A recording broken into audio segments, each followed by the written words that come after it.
Hello everybody, welcome back to a new episode of Brew with Memli.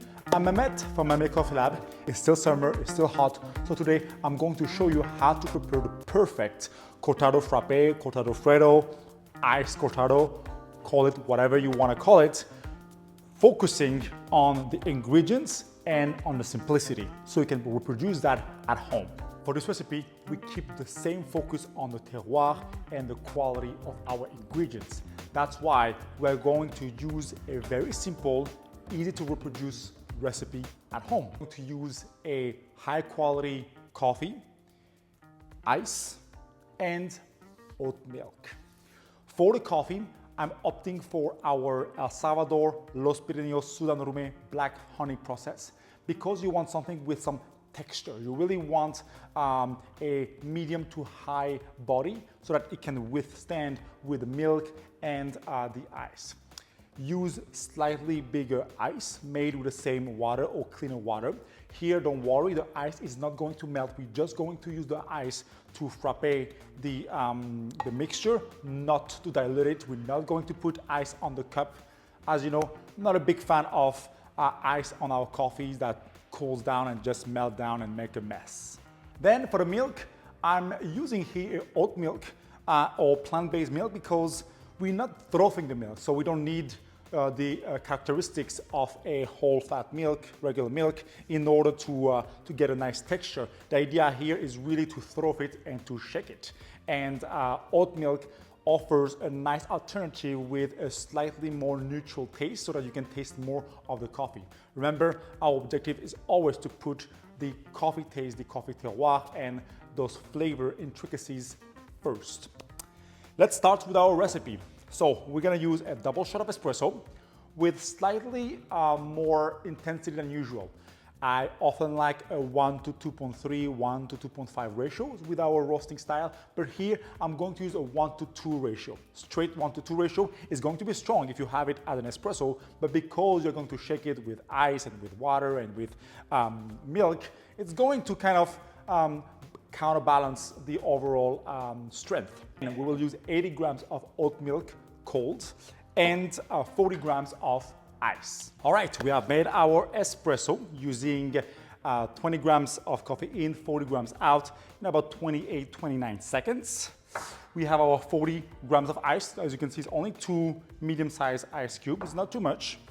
That's because you don't want to over dilute those ice. I like to put my ice first, 40 grams, and then for the milk, that's where you can play really. But here you can go anywhere from 60 to 80 milliliter or grams. Let's use 70 to be in the middle. And I always put the coffee at the end. That's to avoid the ice to be melted quickly. Here you have my 41-ish gram of ice. Then you take it and you shake it.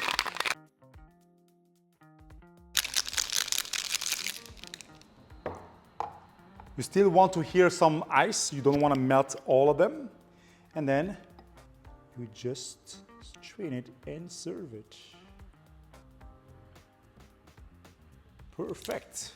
Would have been also good with 60 to make it a little bit more intense. But here you have a good 120 ml of liquid with a great mixture of espresso, oat milk, and ice. Super refreshing, and you can taste all the ingredients. The sweetness and the slight fruitiness from the coffee, but also some oat milk. And you're not losing the characteristic of the coffee by adding too much ice. You can still taste the sort of original characteristics. You can still taste what this coffee is. You can clearly tell it's not African coffee or South American coffees, but you have this mixture of sweetness, syrupiness, and a tad of fruity tropical kick. Almost halfway down.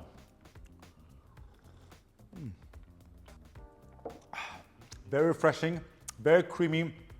If you like to pair it with pastries, it's perfect here. Try it at home. Try it with equal amount of espresso and ice, and then play with the milk texture. But the idea is to have this kind of more strength of a coffee when you have your iced milk beverage. Thank you very much for watching. If you have any comments or feedback, please let me know. And don't forget to like, subscribe, and share this video with your friends. And happy summer.